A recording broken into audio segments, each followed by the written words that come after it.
G'day guys, welcome back to my channel. My name is Wildkard. Thank you for being here and watch the Wildkard Rugby Show. Super Rugby, Super Round. And yes, this is the Battle of the Pacific Islands. This is the battle for the head of the table, tribal warfare. And boy, this was good. This is exactly the reason why these two teams were added into Super Rugby, to spice up the competition, to give us amazing, unpredictable game like this. And boy, it was quite good. And as always, such an amazing game is coupled with absolute subpar commentary once again. Did you know Sir John Cohen is already being called the future president of World Rugby by his peers on commentary? Yeah, the ego that is on display in Super Rugby is just unbelievable. I just want you to talk about rugby. I don't care about your personal lives. I don't care about your egos. The amount of ass kissing, while they're talking about themselves on commentary is just unbearable. Actually unbearable. And I don't know why they keep thinking that we wanted to hear about the in jokes, how what they used to do back in their days. And I don't give a shit. Talk about the game, and that's it. I don't need you to fucking pad your own egos on a live TV constantly, okay? And it's just so bad. And oh boy, man, I don't know what's gonna take to stop this bullshit. But hey, we just have to live with it, right? Maybe I should watch Rugby League for free instead of paying for Stan Sport for this. It's just, anyway, let's talk about the actual game. Let's not continue beating on a dead horse. So yeah, the commentary seemed to only know two players or something. They just talk about the same players from both teams for the entire game. It's almost like nobody else, there was 14 other players that's not on the field, right? On Moana Pacific side, they just kept talking about Julian Savea. Yeah, he's about to break the record for the highest try scoring in Super Rugby, beating Israel Folau. But man, there's other players on the field we can talk about. For the Drua, they talk about Raul Tamandra, who actually was playing really well. But I think Moana Pasifika, it's like Julian Savea is the only player they know or something. They just kept talking about it, just kept kissing his ass the whole time. It was just absolutely nauseating to see them talk about the way that they do this commentary. But anyway, like I said, I will stop beating the dead horse. Let's talk about the actual game. Let's talk about the actual players. Moana Pacific is looking super, super stacked this year, actually. Last year they really lacked a lot of talent in their team. And this year they brought in, Julian Savea. They brought in Nigel R. Wong for Rugby League on the wing. They have Christian Leone-Afalo back. They have Kev Hu back in the team as well. And it's just really looking like they worked a lot of that organization off the field. A lot of the stuff the team played in the Rugby World Cup, players playing the Rugby World Cup for Samoa. So some of these players have a bit of an extended time together as well. So yeah, they're looking really, really sharp this game. They had pretty good structure. The set piece is a little bit clunky. The number of those line-out mauls kind of went awry. The execution isn't quite as clinical as they would like, especially in that first half. They had so many opportunities just putting Endura under the pump and not able to turn those into points. But the good news is that they were able to apply those very long extended pressure. They were able to, choose the difficult decision to not just take 3 points every time it's available. They were, they backed themselves. They went for those tries, even though they didn't quite get there.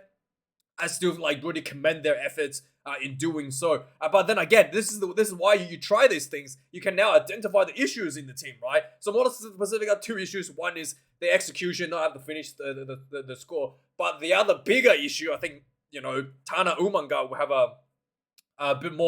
lose a bit more sleep over, is the poor defense from Moana Pasifika. Yeah, the Fijian Druas, a lot of the Drua tries were just from one guy, bit of a footwork, running straight through the center of the field, right? It's not something that, it's not the Drua really has something that is that had something that is unpredictable. It was, this is what they're gonna do. They're gonna run at you. They're gonna run at you fast. They're gonna use their footwork, and yeah, there's nothing. The defenders were just not there to make the tackles. There's nothing A lot of the tries were just really like line breaks, were just really soft line breaks for the Endurance, and Moana Pasifika really, probably was a little bit, I guess, especially in the second half, a little bit, lost a bit of that focus as well to keep the game running. For the Endurance, once again, the running, attacking rugby is amazing. Set piece, his defense was really good. They were able to hold out Moana Pasifika quite a little bit, but their own set piece wasn't quite 100%. But in the end of the day, it's just typical Fijian rugby style. They hang in there, and it was just like suddenly the game is opened up. 2 tries on the ball, and then it doesn't matter how far behind you look like they are. It doesn't matter how much you're winning the game by. Suddenly the game is back in play. They had one chance to win the game. About 2 minutes left. Raul Tamandra was free, and what was his teammate's name? Marcy made a nice break straight out the middle of the field, and all he had to do is pass just a little bit earlier and get it to Raul Tamandra. Would have been a try under the post and winning the game, but it was just a little bit too late. Got tackled, and the pass was just not quite there. Couldn't make it. Just hit the ground, and Raul Tamandra didn't get the ball. But yeah, man, that was just, so close. And boy, that was really, really, really, just a little bit more could have been better. I don't know, like when it comes to the Fijian Drua rugby, I don't know what to say. Like, it's almost like if they play a more structured style, it almost like hurts them a little bit. Like all these flair, all these, line breaks, it kind of like just doesn't click anymore. But then like, you really don't want a team to just be like constantly relying on individual footwork to win the game for you, right? Like, I don't know I really don't know. It's a bit of a conundrum there to be solved by the coaching staff for the Endurance side. The referee, I thought, was also a little bit questionable at times. There was a try by the Endurance where the process from the referee was completely incorrect. So the referee said the Endurance player was a try. He saw the ball on the ground. So on-field decision was try, and the referee went to TMO and asked if there was a double movement to the try, and there was no clear indication there was a double movement. Like, you can't see, there was bodies everywhere. You can sort of see the guy was like moving, but you can't really conclusively say that he was even on what was happening, if that was momentum, if he actually like propelled himself forward. There was no clear evidence at all that there was a double movement. And to overrule the on-field decision try, you need clear and obvious evidence, right? And the TMO didn't say anything. The referee on the field looked at this and said, okay, I see 2-3 movements before the try. And everybody in the coach, like everybody is just watching this, including the commentary, was just scratching their heads like, nobody can see anything. It's just a pile of bodies like all over the place. How do you see like 2-3 double movements? It makes no sense. But the referee said it was a double movement. It was just completely wrong. And he overruled his own decision, which is a try, with inconclusive evidence that presented to him. So that was a really bad decision. Should have been a try to Fijian Drua. There was another incident where Sakofi Kepu, Sakofi, is that his name? What's his first name? Sakofi Kepu was running back towards the try line, and then he made a tackle just before the try line, like his body was before the try line, but it looked like both of his feet was actually behind the try line. And the referee looked at that and said he was offside, which makes no sense. You can't be offside if you're on or behind the try line. So yeah, that makes no sense to me at all. And apparently, the referee said that was what do you call it? That was the referee said that was an illegal tackle, offside, yellow card, and for some reason that was not a penalty try. It should have been penalty try because he was the only one making the tackle, and he would have scored if he didn't make the tackle. There were players around him, but they weren't attempting to even make the tackle. So it should have been a penalty try, but the referee said they were cover. Like, it makes, like, it was completely wrong. Like, if it was a yellow card, then it should have been a penalty try, because no one else there was even attempting to make the tackle. The ball was literally going towards, the player was literally diving towards the line when Kebu made the tackle. Would have been a try if he didn't make the tackle. So if that was an offside position where he made the tackle, which I don't think it was, Should have been a yellow card penalty try. And the referee kind of went, oh, yeah, yellow card was enough. Oh, not need to give a penalty try. So, like, really, really bad decisions by the referee. That could have been, like, game-changing situations for the Endurers as well. Like, that could have been 2 tries for the Endurers that was disallowed, which I wasn't very happy about. So, yeah, again, they had, what's his name, Damon Murphy on the sideline. I don't know why they gave it to James Maybe, because this guy, James Maybe, because you have a better referee on the sideline that should have been doing the job. And then he was just literally like second guess his own decisions and just kind of like try to make a decision based on his feelings instead of what's actually presented in front of him.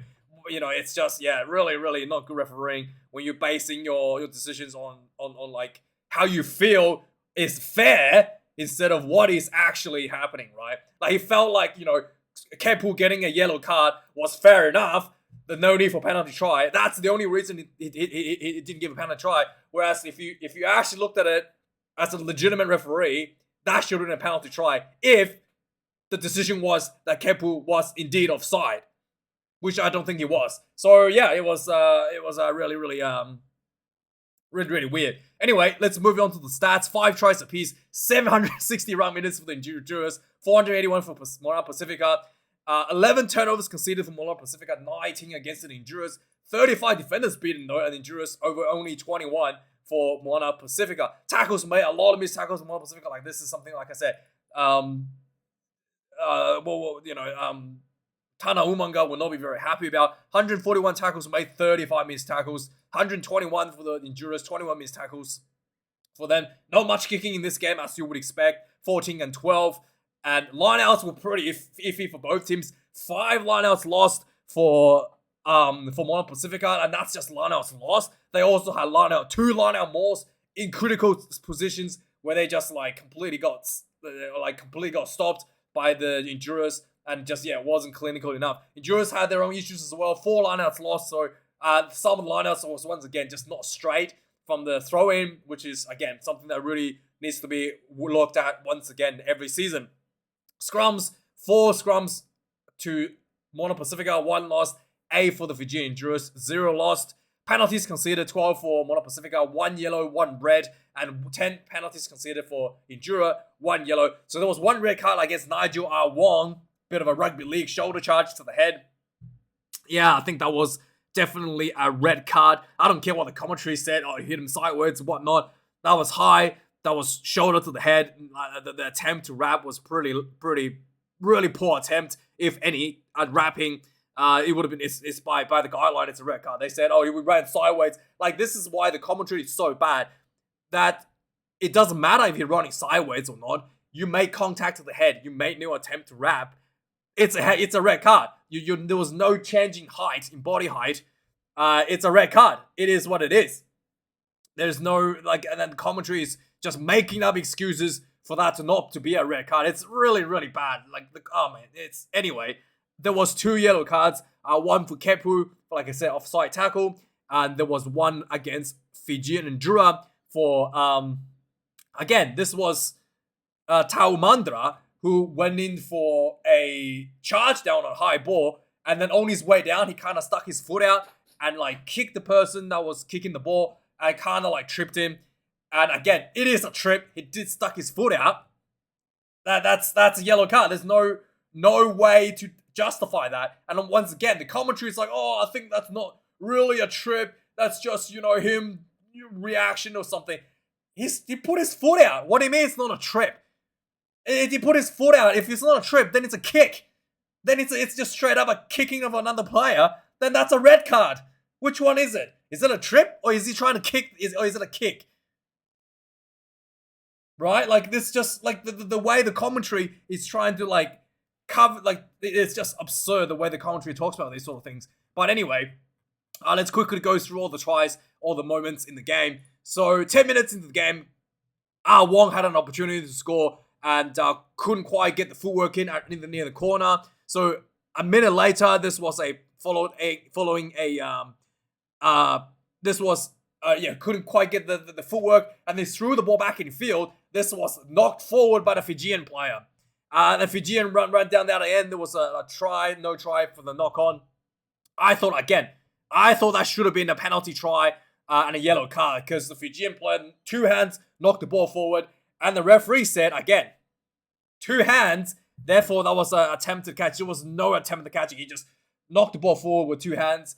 There was no attempted catching from my perspective. And that should have been a penalty try, yellow card. But yeah, whatever, dude. So the referee let the Fijian and Druas off the hook, like right from the get-go. A minute later, from the scrum, the Moana Pasifika just kept on crashing the ball. A minute later, Leo, just the big fella, pick and go, drives over for the simple tight play for the first try for Moana Pasifika. And during this whole period, the commentator was like, "Oh, give the ball to Julian Savea, man.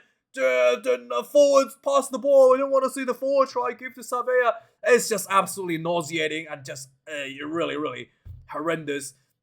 60 minutes into the game, the Jurors fired themselves back. They got themselves a scrum. Again, this was a full, almost 70-meter run. They got a scrum inside their own 22. And then the ball went to Rauvutamandra. Just a little footwork straight through the middle of the field. He linked up with his support runner, number 7, Thana Kaivata,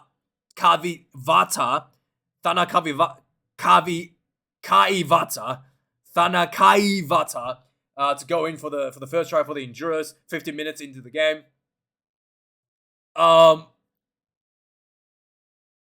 The Moana Pasifika had more opportunities after this to score tries. They had opportunities to kick for 3 points. They didn't go for the 3 points. They went for the lineouts. The lineouts didn't go for them a number of times, but that they still tried, which was really, really important. Finally, 22 minutes in the game, after numerous attempts at lineouts not working out for them, the Moana Pasifika finally gets a penalty. They take the 3, riding from 8 points to 3. 33 minutes into the game, Fijian Drua had very few opportunities inside the Drua half, gets himself a penalty, have decided they want to take the 3 to level the score at 8 points apiece. Moana Pasifika not able to execute once again, all the way till just before half-time. Rauvutamandra stuck his foot out, got himself sent off for a yellow card with the player advantage. Moana Pasifika just before half-time finally give themselves with a try. They go for the line out, they go for the maul, that didn't work, and then the Fijian wasn't able to exit, and then Moana Pasifika go again. They go from one side of the field where Wong gets tackled really close to try line. They swing the ball back to the other side, and Taefu, the number 8, go into the corner for the second try for the Moana Pasifika. 15 points today, go in at half time. Second half, 2 minutes into the game, Wong showing some of the rugby league skills, had the ball on the wing, just a little kick behind, and his teammate Inisi runs up and scoops up the ball, go in for the try for Moana Pasifika, like literally immediately from the 1 minute into the second half. 22 points to 18. 47 minutes into the game, Rauvutamandra gets back onto the field. Fijian Drua had a 22-meter line out. Again, this was just inside the Moana Pasifika 22. The ball went out to the 10, I think it was, and he threw an inside ball to Rauvutamandra, who ran straight to the number 9 area. And there was just a huge amount of forwards. There's a lot of traffic there. A lot of a Moana Pasifika player that could have made the tackle. Nobody did. He just went straight through a bunch of forwards. Try time under the post, 22 points to 15. 54 minutes into the game, R1 rugby league shoulder charge style, send off, red card. It's a 20-minute red card, so the Moana Pasifika will have the player back, just before full time essentially. 55 minutes into the game, Moana Pasifika, even with a player in the bin, was still able to just put on so much pressure. Lots of quick short balls, lots of just powerful leg drive. And finally, Molly goes in for their 4th try of 55 minutes into the game. 3 minutes later, once again, Moana Pasifika, despite having one play in the bin, didn't look like that actually even, like they actually kicked up a gear. They just went for the line out, went for the drive. This time, the drive, the more really worked, just went straight through and then crashed, put the ball down. Paul gets the try for Moana Pasifika, the 5th try for the Moana Pasifika, 36 points to 15, and Kepu is on the field. 60 minutes, at this point, it's looking like, Fijian Drua is probably going to be down and out. But, you know, knowing Fijian Rugby, they're always going to come for a comeback. 60 minutes into the game, Fijian just got themselves back in the front foot, in the red zone. Just big brute front foot, leg drive. And the big number 7 gets his second try. Thanakaivata goes in for the Endurers to try to pull themselves back a little bit. 22 points to 36. 3 minutes later, pretty much from the kickoff, Moana Pasifika gets themselves a penalty. 45 minutes out. Christian Leliafano is on the field, just fresh legs, decides to take a 45-meter penalty, and he hits this one, 39 points to 22. 67 minutes into the game, the Endurers was pounding the Moana Pasifika try line. So Kobe Kefu looked like he was onside/offside. Referee said he was not onside, but it wasn't a penalty try. So yellow card gets sent off the field. The 71 minutes into the game, pretty much after this yellow card was given, Endura just following that, 2-man advantage, just really stretching the Moana Pasifika defense, pushing down one side and then spread the ball out over the other side. 3-man overlap. Anybody's picking. Momo is one just receiving the ball. Easily ran the ball in for a try. Endura converts this one, 39 points to 29. 74 minutes into the game. Again, from the kickoff, Raul Tamandra just runs straight through the defense down the center of the field. Amazing footwork. Just some nice hands between the Endura support runners. Ratuva goes in for, which one is it?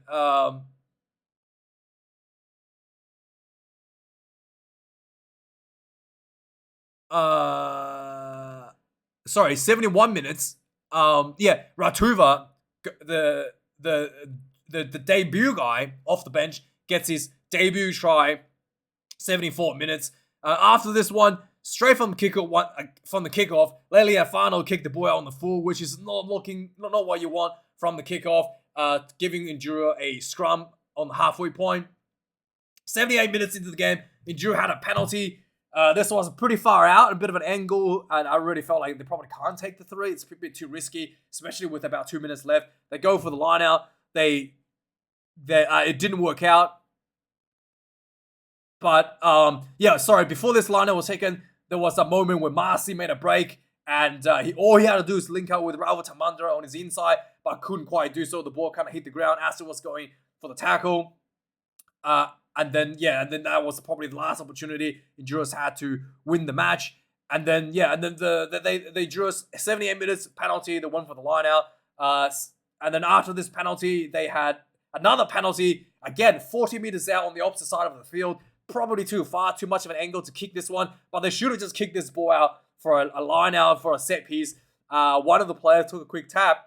Oh boy, there were players on the ground, exhausted, cramping, and then the jurors took a quick tap, and then really through that disorganized play, the ball was knocked on, and then Moana Pasifika kicked the ball out and won the match by 3. Great game of rugby. Absolute piss poor commentary once again. Let me know your thoughts, guys. Like, comment, subscribe. Thanks for everyone for watching these videos. Thanks everyone for the membership, for the donations. I really do appreciate it. And enjoy rugby. I'm going to go watch Reds versus the Crusaders. Cheers. Not Reds. Waratahs. Cheers.